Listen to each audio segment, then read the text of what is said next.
we moved the camera around. You know how sometimes you go to the store for printer ink and you end up buying a printer instead that's 4 times bigger than the printer that you already had at home? Oh, okay, let me just get past the box here.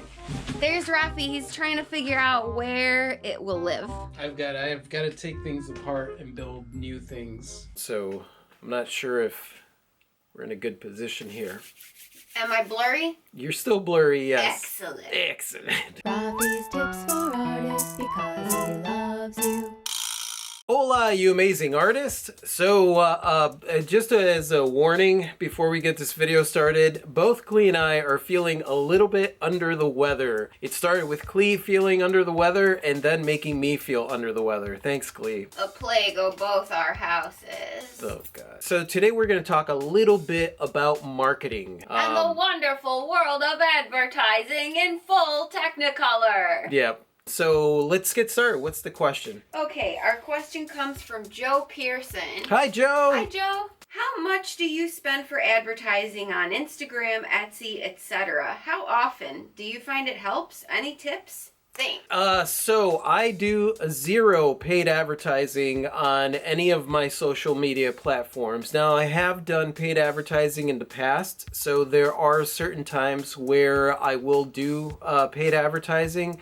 That usually is more in line with when there is a product. Like a specific thing? Yeah, well, okay, so for example, if you're dealing in art is such a personal thing. Like, it really requires that person that is interested in that piece, in that particular piece, to find it and for that piece to speak to them. So in doing like mass advertising where you're even targeting a market, there's no point in doing that unless you have niche type art. For example, if you do pet portraits, obviously you have a target market that you could advertise to. Whenever you see those artist courses where they're talking about the secret of making money in this day and age, that's what they're talking about. They're talking about create artwork that is easily targeted towards a market, and then you could do Facebook ads, Instagram ads, and all those kind of ads. I think it's hilarious that they call that a secret.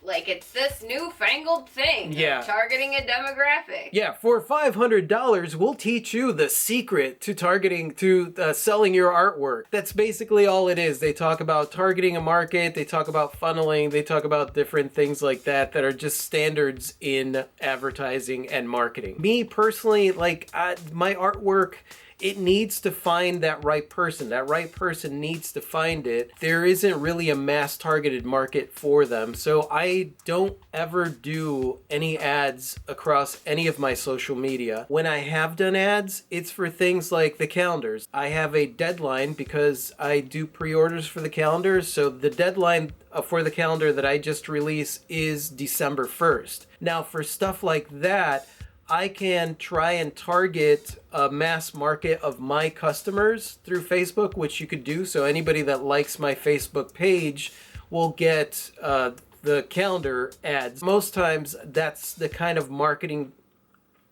I hate that when you're watching a video and somebody has like that little thing of spit. Ugh. It doesn't look good. Deplorable. Especially if you have a beard. You don't. Ugh. Yeah, it's spit just glistening off your majestic beard. So if I am going to target a market, I'm going to target people that already like my art. And chances are on social media, that'll be people that like my Facebook page. Facebook targeted marketing is the easiest way to go if you're going to do marketing. Obviously, there's Google and there's different targeted marketing that you could use. But the only time that I would recommend using ads is when you do create stuff that you can target to a particular market. Pet portraits, things that have to do with your local area. If you do, let's say you have a famous baseball stadium that you live by and you create artwork that has to do with that stadium or with the game or with something in particular that you could target a certain market, that's the only time that I would do targeted marketing. I concur.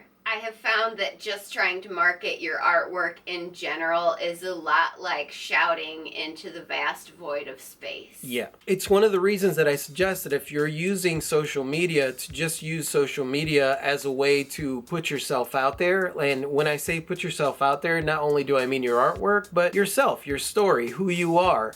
Let people get to know you. A lot of our collectors, like our very, very loyal collectors, met us in the very beginning and they started following us, some of them for a couple years before they actually purchased their first piece. The reason that they follow us is because they see us putting ourselves out there. They've seen the growth that we've gone through over the years and they're interested in our story, and at some point they want to own a little piece of that story. But there's no targeted market that I'd be able to send that information out to, really to pay for ads, to be able to try and get people to buy my stuff. Just that's never been something that's worked for me in the past. It makes sense because that's the way that marketing works nowadays, but it's very traditional. So I don't do the traditional marketing because honestly I find it kind of boring and it's overused. Everybody's getting targeted to. Everywhere you look, if you're an artist, you see some targeted market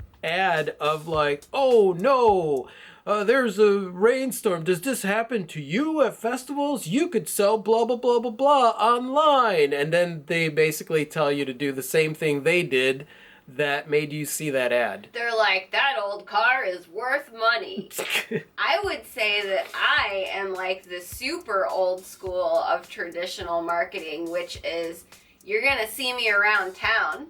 You're going to see my face. Yeah. Chances are I'm going to hand you my business card. But as far as online marketing, I also do zero advertising on any social media platform. Really briefly, I will cover that I did do Etsy promoted listings for a while.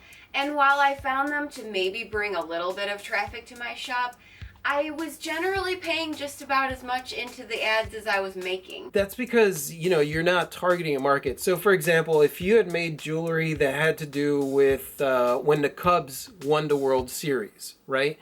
That's a total targeted market. That is a time-sensitive market. If you had done pieces of jewelry that revolved around that, you'd be able to target a specific market of people that are looking for that very specific thing. Right. The like jewelry and the Cubs. Yeah, exactly. Instead, my jewelry is like, do you like rocks and planet Earth and supernovas? Yeah. And although you could possibly target a market like that, a lot of us like rocks and supernovas and jewelry. So it's just a matter of putting your stuff out there. My marketing on social media is sharing what I do, sharing my life, and sharing my experiences, and letting people find me organically. Yeah, totally. It's grown organically over time. I put my pieces online on social media. I put my pieces on e-commerce websites. And admittedly, I'm not one of those shops that's doing high volume sales. Like, I don't have 20,000 sales under my belt. If you have items that you could definitely target to a market, then yeah, take advantage of the ads system that there is, because that will put your stuff in front of a target market. But if you create art or jewelry or anything like we do that covers a lot of bases, then I wouldn't suggest paying for ads because you're not really going to get a good return on it. Now, if you have one particular series that you know that you could target to a certain market, then definitely target to a market. If you have more than one series, then you could target to different markets. So that's a really smart move for somebody. I don't demonize the ad marketing system, but I also don't believe in using it if it's not really going to get a big return for you. I think that's pretty much all my knowledge as far as ads and marketing and that kind of stuff on social media, just what I do. So thanks for the question, Joe. You're awesome. And let us know what your experience is if you try any of it. Yeah, like I said, I don't demonize targeted marketing or ads on social media. If you guys have used it and it really works for you, I would love to hear your 2 cents on exactly how it is that you use it, because that would be awesome. Just put that in the comment section below. And to all our peeps out there who celebrate Thanksgiving, we want to wish you a happy Thanksgiving. And a bountiful, joyous one at that. Bountiful, joyous. Be safe. Be careful. Don't drink and drive. We're super thankful for you. Yes, we are. Super thankful. 20,000 subscribers. Holy crap. Unbelievable. That is amazing. Thank you so much, you guys. And thank you so much for watching, you guys. You guys are absolutely freaking amazing. I totally adore you. And if you like this and you want to watch more like this, you just click right over here to subscribe. And that's it. Say goodbye, Clee. Good day. Adios.